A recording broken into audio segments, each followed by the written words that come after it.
శ్రీనివాస్ చౌదరి గారు మాట్లాడతారు. ఒక నిమిషం వేణుగారు, శ్రీనివాస్ చౌదరి గారు మాట్లాడతారు. శ్రీనివాస్ చౌదరి గారు ఇందాక మిమ్మల్ని మీరే మాట్లాడతారు. మీకే ఒక ప్రశ్న. ఇప్పుడు 2-3 అంశాలు ఇక్కడ ప్రస్తావనకు వచ్చినాయి. ఏంటంటే రాష్ట్ర ప్రభుత్వం కేంద్రం ఇచ్చే ఫండ్స్ని తెచ్చుకోలేకపోయారు సమంగా అని చెప్పేసి ఇందాక శివపార్వతి గారు అన్నారు. ఒకటి. రెండోదేమో తెచ్చుకొని దుర్వినియోగం చేస్తున్నారు ఆయన బటన్ నొక్కడానికి అని మీరు అంటారు. ఈ రెండిట్లో ఏది నిజం? మంచి ప్రశ్న వేశారు. అరిచేసి గోల్ చేసేస్తే నిజాలు అయిపోతాయనుకుంటే వైఎస్ఆర్సీపీ నాయకులు అమాయకత్వం.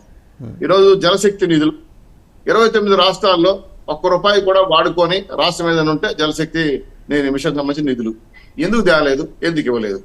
అలాగే గుజరాత్ తో సహా స్పెషల్ ప్యాకేజ్ వెహికల్స్ అమౌంట్స్ ఇచ్చారు అన్ని రాష్ట్రాలకు. మన రాష్ట్రంలో వెనుకబడి జిల్లాలకు నిధులు తేలేదు త్వరగా. ఎందుకు అడగలేదో, ఎందుకు తీసుకురాలేదో చెప్పాలి. Kadapa steel plant, Visakha plant, అదేవిధంగా పోలవరం నిధులు కొన్ని విడుదల చేసిన తర్వాత ఆ నిధులు ఏవయ్యాయి? పోలవరానికి మనం కూడా 10,500 కోట్లు రిలీజ్ చేశారు ఇక్కడ గవర్నమెంట్ లో. గత గవర్నమెంట్ లో ఉన్న ఆ జీవోని క్యారీ ఆన్ చేస్తూ మా నిధులు పోలవరం వాడకుండా ఎందుకు వాడారు, ఎక్కడ వాడారు నిధులు చెప్పాలి. సర్వశిక్షా నిధులు నాడు నేడు స్కూల్కి వాడారు, అవి ఎందుకు వాడారో సంబంధించిన నిధులకు సంబంధించి ఏమయ్యాయో క్లియర్గా చెప్పాలి. ఇంకోటి ఏంటంటే టిట్కో ఇల్లు 10 లక్షల ఇండ్లకి డబ్బులు ఇచ్చామని చెప్పి మోడీ గారు అని కూడా చెప్పారు. మరి ఆ 10 లక్షల ఇళ్ళు తాకట్టు పెట్టి 2,600 కోట్ల రూపాయలు ఇచ్చిన అప్పులు ఏమయ్యో చెప్పాలి. ఎందుకు తాకట్టు పెట్టారో చేతకాల పరిపాలన నాకు అర్థం కాదు. ఇంకా మూడో విషయం ఏంటంటే ఎన్ఆర్జీఎస్ ఫండ్స్ ఒక సర్పంచ్లు కడప జిల్లాతో రాజీనామా చేసి బెగ్గింగ్ చేసుకుంటున్నారు. ఇన్ని రకాల కేంద్ర ప్రభుత్వం ఇస్తున్న నిధులతో పాటు రూపాయి బియ్యం అంటే ఉచిత బియ్యం, దీన్ని కూడా వీళ్ళు స్టిక్కర్లు వేసుకుంటున్నారు. సో ఆయుష్మాన్ భవన్ నిధులు ప్రధానంగా దాన్ని నాడు నేడు దాన్ని ఏదో విలేజ్ క్లినిక్లు అంట. అంటే కేంద్ర వీళ్ళకి నిజం వేణుగారు మీరు మాట్లాడనివ్వండి. వేణుగారు దయచేసి మాట్లాడనివ్వండి ప్లీజ్. వేణుగారు ఆయన్ని మాట్లాడనివ్వండి. ఆయన ఒక్కొక్క అంశం ప్రస్తావన చేస్తున్నారు.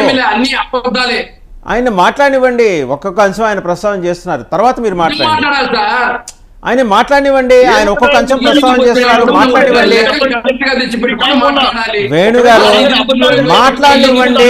అది నిజమా కాదా భానుప్రకాష్ గారు చెప్తారు. ఎందుకంటే కేంద్ర ప్రభుత్వానికి సంబంధించిన వ్యవహారాల్లో మనం నిధులు తెచ్చుకోలేకపోవటం ఏంటి? ఇన్ని వేల బట్టలు నొక్కాం, ఇంకో కొన్ని వేల బట్టలు నొక్కే అవకాశం ఉండేది కదా ఈ నిధులు వస్తే. ఒక్క నిమిషం ఆయన మాట్లాడివ్వండి. వేణుగారు ఆయన మాట్లాడివ్వండి ఫస్ట్. ఇంకో 2 విషయాలు చెప్పాలి. ప్రధానంగా కడప జిల్లా నుంచి బెంగళూరు డబ్లింగ్ లైన్ ఉంది, అంటే రైల్వే లైన్. ఇది మాకు వద్దు అని రాసిచ్చిన ముఖ్యమంత్రి మన ముఖ్యమంత్రి. అలాగే వైజాగ్ జోన్ కి 53 ఎకరాలు భూమి అంటే ఇలేదని చెప్పి దానికి జోన్ ఆపేశారు. ఇన్ని రకాల కేంద్ర ప్రభుత్వం నిధులు ఇస్తాయి కాకుండా, మీకు రెగ్యులర్ గా వచ్చే నిధులు కాకుండా టోటల్ గా 11,50,000 కోట్ల అప్పులు. ఇవన్నిటికి కూడా లెక్కలేవు కదా. ఇవి అడిగితే మీరు అరిచేసి గోల్ చేసేస్తే సబ్జెక్ట్ పక్క వెళ్ళిపోతుంది. నేను అడిగిన పోదని చెప్పండి. టిట్కో ఇళ్ళు తాకట్టు పెట్టిన డబ్బులు 2,000 కోట్లు ఏమయ్యాయి? ఎన్ఆర్జీఎస్ ఫండ్లు కానీ, ఆయుష్మాన్ భవన్ నిధులు కానీ, సర్వశిక్షా నిధులు కానీ, టోటల్ గా ఉన్న డబ్బులు చిన్న డబ్బులన్నీ కూడా మీరు ఏ బటన్ నొక్కారు? ఆ డబ్బులు ఎందుకు ప్రజల్లోకి రాలేదు? ఇవి చెప్పాల్సి వదిలేసి సబ్జెక్ట్ మాడదు వచ్చి ఇందుకన్నా జగన్మోహన్ రెడ్డి మీడియా మీద రామనేది ఆయన రాడు, ఆయన భయం తడిసిపోతానికి. ఇటువంటి సిచ్యువేషన్ లో జగన్మోహన్ రెడ్డి గారు మాట్లాడకపోయినా కనీసం అధికార ప్రతినిధులను కూర్చొని ఇదో కేంద్ర ప్రభుత్వం నిధులు వచ్చాయి, మేము చేసాము, మీ అప్పులు చేసాము, ఈ అప్పులు తీసుకుని పలాదోటి ఖర్చు పెట్టాం, మీరు చెప్పండి 5 ఏళ్లలో అప్పులు చేసిన డబ్బులు ₹1 అయినా ఒక బాత్రూమ్ కట్టా చెప్పండి మీరు. ఆ కనీసం డిబేట్ లో ఎన్నోసార్లు చెప్పాను, కేంద్ర ప్రభుత్వం ప్రకటించిన అప్పులు ఏ ప్రభుత్వం ఎవరు ఎంత చేశారని చెప్పారు. కానీ మళ్ళీ పదే మాట్లాడుతూ ఉంటారు. గుంటూరు కార్పొరేషన్ లో తాగేది నీళ్ళు లేకుండా అతిసార వ్యాధి చనిపోయారు. ఎందుకు చచ్చిపోయారు? నీళ్ళు ఎందుకు ఇవ్వలేకపోతే తాగేది మీరు? తాగడానికి కూడా నీళ్ళు ఇవ్వలేని గవర్నమెంట్ మీరు బీరాలకు పోతే ఎట్లా మీరు నాకు అర్థం కావడం లేదు. ఈ రోజు ఎండాకాలం వచ్చేసింది, జలశక్తిని ఎందుకు తెచ్చుకోలేదు మీరు? తాగే నీరు సాగు ఎందుకు రావట్లేదు మీరు? రైతుల ఆత్మహత్యలో 2వ స్థానం ఎందుకున్నావు? కౌలు ఆత్మహత్య 3వ స్థానం ఎందుకున్నావు? నేర ప్రభుత్వంలో 6వ స్థానం ఎందుకున్నావు? చెప్పండి మీరు. ఇవన్నీ శాంతి భద్రతలు లేవు, దిశ చట్టం లేదు, పూర్తి స్థాయిలో వైఎస్ఆర్సీపీ రాజ్యాంగం పెట్టుకొని ప్రతిపక్షాల 70,000 కేసులు పెట్టేస్తే గొప్ప అయిపోతారు మీరు.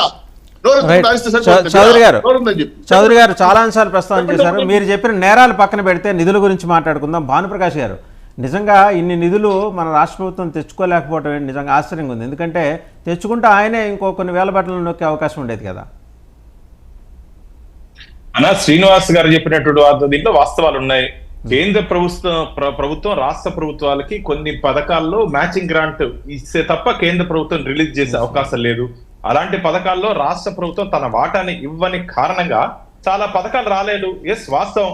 అందుకని భారతీయ జనతా పార్టీ డిమాండ్ చేస్తుంది, ఈ రోజు కూడా వేణు గారికి డిమాండ్ చేస్తుంది, మీకు చేతనైతే 24 గంటల లోపల కేంద్ర ప్రభుత్వం ఇప్పటి వరకు రాష్ట్రానికి ఎంత ఇచ్చింది, తద్వారా రాష్ట్ర ప్రభుత్వం మ్యాచింగ్ గ్రాంట్ ఎంత చేసింది, ఏ పథకాలు మీ వల్ల ఆంధ్రప్రదేశ్ రాష్ట్ర ప్రజలకు అందలేదో ఒక శ్వేతపత్రం విడుదల చేయమండి.